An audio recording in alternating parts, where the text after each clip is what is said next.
హైదరాబాద్ పగలు ఎంత జల్సాగా ఉంటుందో రాత్రి అంతే నిశ్శబ్దంగా ఉంటుంది. ఇప్పుడు చెబుతున్న కథ చార్మినార్ దగ్గర ఉన్న ఒక పాత ఇంటి గురించి. ఈ ఇంటి గురించి చెప్తే అక్కడ పనిచేసిన వారు కూడా వెనక్కు తిరిగి చూడలేరు. ఇది కథ కాదు, నిజం. వినగానే కడుపులో నుంచి చలి పరుగెత్తుతుంది. ఈ ఇంటిని ఎవరూ అద్దెకి తీసుకోరు. ఎందుకంటే ఆ ఇంట్లో ఉండే ప్రతి ఒక్కరూ ఒకటే రాత్రిలో కనపడకుండా పోతారు. 1970లలో ఒక పెద్ద కుటుంబం అక్కడ నివసించేది. 4 పిల్లలు, తల్లి, తండ్రి. ఒకరోజు రాత్రి పక్కింటి వాళ్ళు విపరీతమైన కేకలు విన్నారు. ఉదయం చూసేసరికి ఇంట్లో ఒక్కరూ లేరు. బట్టలు అలాగే ఉన్నాయి, గడియారాలు ఆగిపోయినట్లే నిలిచిపోయాయి.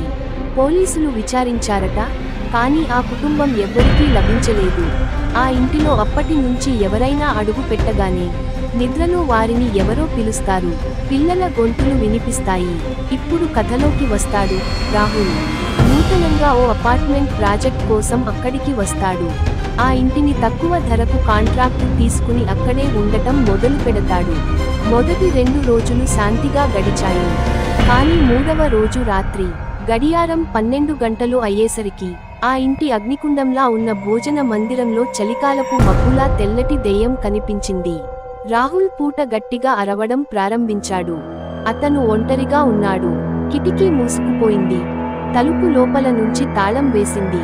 కానీ తలుపు తలకిందులుగా ఊగిపోతుంది. బాత్రూంలోంచి పిల్లల నవ్వులు వినిపించాయి. ఒక చిన్న చేతి ముద్ర అద్దంలో కనిపించింది. మళ్ళీ మాయమైంది. అతను ఫోన్ తీసుకుని ఎవరికైనా కాల్ చేయాలనుకున్నాడు.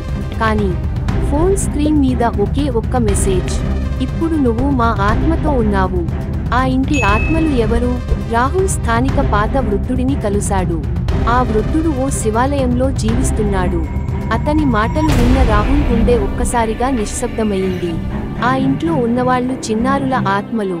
వారిని బలవంతంగా ఒక బాబా తపస్సు కోసం బలి ఇచ్చాడు. వాళ్ళ ఆత్మలు ఇంకా ముక్తి పొందలేదు. అది విని రాహుల్ తిరిగి ఆ ఇంట్లోకి వెళ్తాడు. శివనామస్మరణతో అక్కడ ఆత్మలతో మాట్లాడుతాడు.